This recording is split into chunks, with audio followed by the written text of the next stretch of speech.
The most successful club in England is Liverpool. If you think otherwise, you definitely need to watch this video until the end. You see, Liverpool was founded in 1892 and won its first ever league title in 1901, but the club didn't start dominating until the 60s. After back-to-back league victories in 1922 and 1923, the club went 24 years without winning a single piece of silverware. But, things had to get much worse before they began to get better. In 1950, Liverpool lost a cup final to Arsenal, and 4 years later they were relegated to the second division. Then, in 1959, Liverpool lost an FA Cup game to a non-league club, Worcester City, and that was the straw that broke the camel's back. They sacked the coach and got a new one. His name? Bill Shankly. This man turned the life of the club around in ways you cannot imagine, and he did it quickly. Immediately after he resumed as head coach, he converted a room at Anfield, which was previously used for storing boots, into a room for coaches to gather and discuss strategies. It was in this room that Shankly, Bob Paisley, Ruben Bennett and Joe Fagan brainstormed and dug Liverpool out of the rot that they were in. But if you think converting a boot room was drastic, listen to this.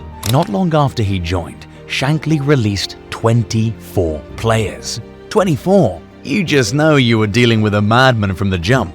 But that madness worked, and it worked quickly. In 1962, 3 years after Shankly was hired, Liverpool earned promotion back to the first division. You won't believe this, just 2 years later, they won the league. That was their first league title in 17 years. But it was just the beginning of a beautiful success story for the Reds. In 1965, Liverpool won the FA Cup for the first time in their history. Then, in 1966, they won the league again and reached the final of the European Cup Winners' Cup, but they lost to Dortmund in that one. But they kept going. In 1973, they were able to complete the double of the league and the UEFA Cup, and in 1974, they won the FA Cup again. Not long after this, Bill Shankly retired after having brought Liverpool back to the first division and won 10 trophies with the club. Shankly's retirement might have felt like bad news at the time, but the man had laid a solid foundation at the club, so it was a smooth transition from Shankly to his assistant Bob Paisley. And Paisley picked up from where Shankly left off. You see, Paisley became Liverpool's coach in 1974, and in 1976 he was able to help the club compete the double of the league and the UEFA Cup once again. But the next season was even better. They did the double again, but this time it was the European Cup itself, not the UEFA Cup. Liverpool won the European Cup, the UEFA Champions League as it's called now, for the first time in 1977, and they accompanied it with the league title. They very nearly became the first English team to complete a European treble, but they lost the FA Cup final to, guess who? Yeah, Manchester United.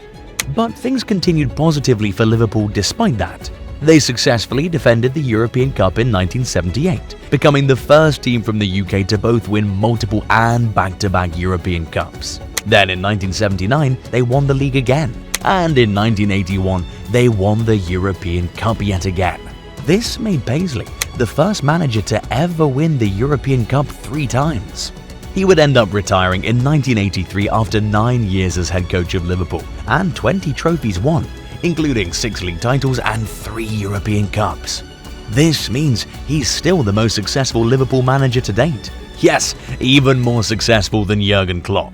You can see why the man has a plaque in the Anfield Gateway in his honor, as well as a statue outside the stadium. Once again, you would think that Liverpool would experience a period of lows after the retirement of a successful coach, but that was not the case at all.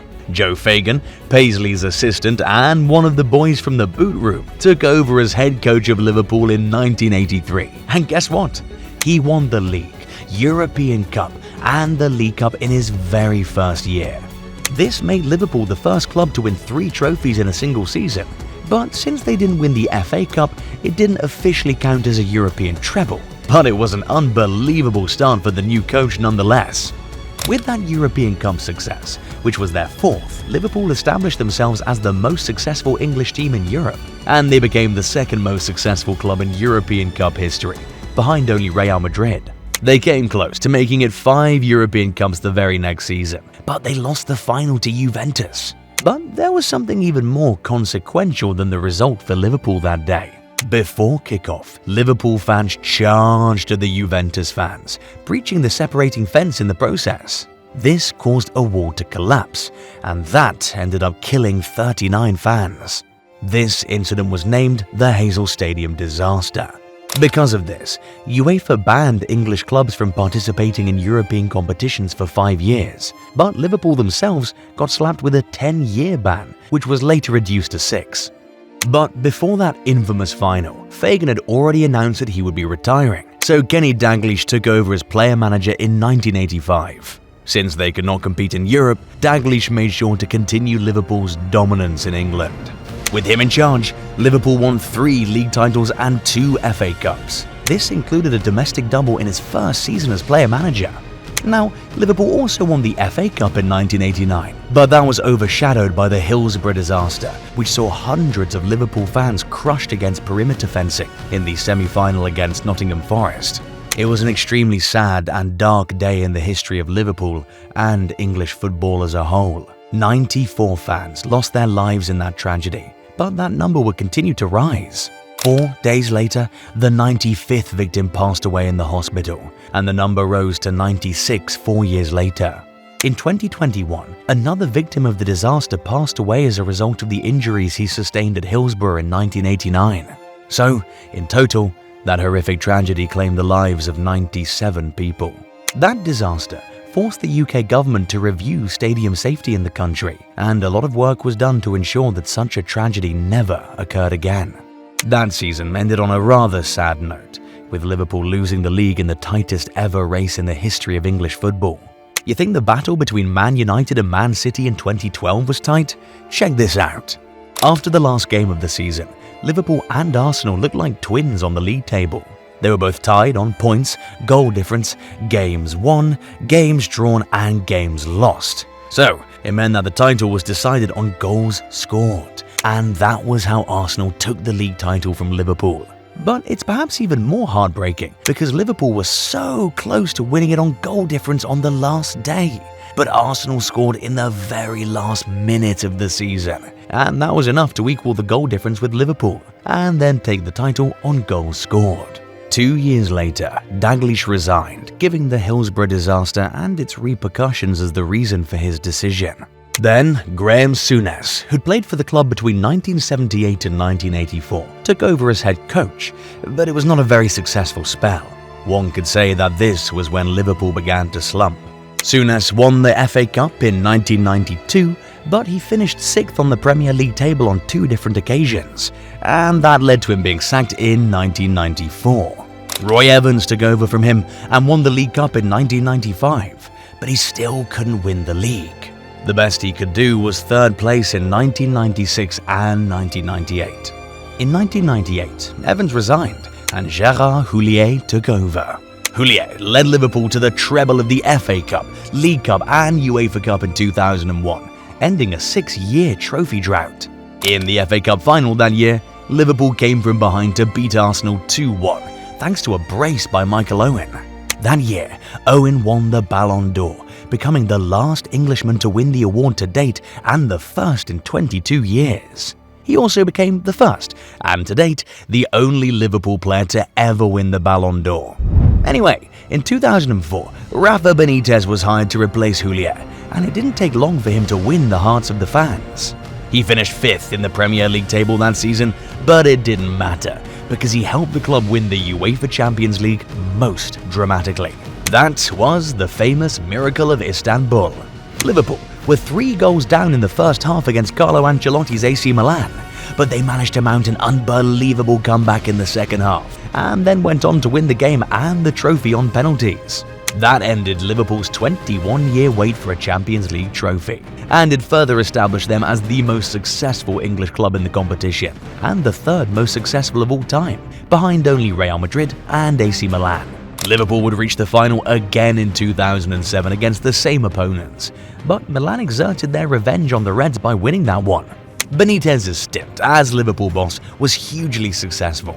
He reached 2 Champions League finals, winning 1, won the UEFA Super Cup and FA Cup, but one thing was still missing: the Premier League. Anyway, following a 7th place finish in 2010, Benitez left by mutual consent and was replaced by Roy Hodgson. But more interestingly, Liverpool was on the brink of bankruptcy in 2010, and that eventually led to the club being sold to John W. Henry, the owner of Fenway Sports Group, in October 2010. 3 months after FSG took over, Hodgson left the club by mutual consent, and that saw the return of Kenny Dalglish. Fans were excited because of his previous stint as coach of the club, but this time around things were very different. A year and a half later, Dalglish was sacked after he led Liverpool to their worst finish in the league in 18 years. But to be fair to him, he won the League Cup and reached the FA Cup final. He also signed a certain Uruguayan striker named Luis Suarez. Anyway, Brendan Rodgers was hired to replace Dalglish, and he rejuvenated the team.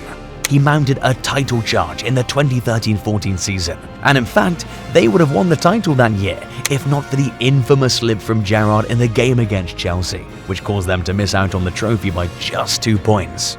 But that season, Liverpool scored 101 goals in the league alone, which was the most they'd scored in a single league season in 118 years. We thought that was a sign of things to come under Rodgers, but the next season was not even half as good. Liverpool finished 6th, missing out on Champions League football. The 2015-16 season didn't start any better either, so Rodgers was sacked and replaced with, yeah, you know who, Jurgen Klopp. The German gaffer hit the ground running, reaching the finals of the League Cup and the Europa League in his first season. He lost both finals, but it was clear that Liverpool were building something super interesting. In 2017, he signed a certain Egyptian named Mohamed Salah, who'd previously flopped in the Premier League playing for Chelsea. Everyone called it a needless risk, but under Klopp, he became a different beast. More business was done in January 2018. Liverpool sold Philippe Coutinho for a club record fee of €145 million, making him the most expensive sale an English club has ever made, and the third most expensive player in football history. It was a huge loss, but in that same window, Liverpool bought Virgil van Dijk for €84.5 million, making him the most expensive defender in the world at the time. And boy, did he prove to be worth every penny. With this team, Klopp was able to lead Liverpool to the Champions League final for the first time in 11 years. But they lost again, this time to Real Madrid, after losing Salah early in that game due to a nasty injury. That summer, Liverpool did another piece of very significant business. They signed Alisson, making him the most expensive goalkeeper in the world at the time. And again, he was worth it. With that team, Liverpool looked unstoppable. They reached the Champions League final again, completing an incredible comeback against Barcelona in the semi-final on their way. This time around, they beat Spurs in an all-English final to win the Champions League for the 6th time in their history, but for the first time in 14 years. At this point, Liverpool were by far the most successful English club in Europe. They'd now won twice as many Champions League trophies as Man United and sat as the 3rd most successful club in Champions League history. But something kept gnawing at them: the league.